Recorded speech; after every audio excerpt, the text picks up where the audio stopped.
It was Christmas Eve in 1889, and Arthur Kidd, a young lawyer, found himself traveling to the remote Eel Marsh House.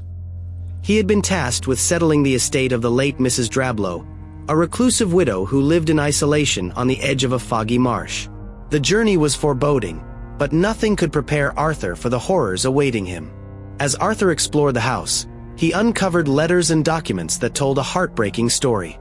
Janet Fry, Mrs. Drablow's sister, had once lived there. She had a child, Nathaniel, out of wedlock, a scandal at the time. Unable to keep him, Janet was forced to give him up to her sister, who raised him as her own. But tragedy struck when Nathaniel drowned in the marshes, trapped in a sinking carriage during a storm. Janet witnessed the horrific scene from the window of Eel Marsh House, helpless and devastated.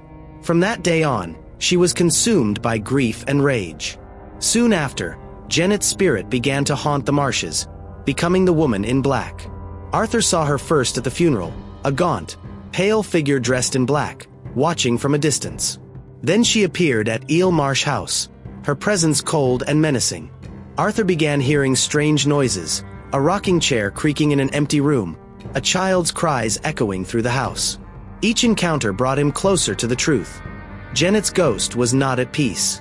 Her wrath was directed at anyone with children, as she sought vengeance for the loss of her own.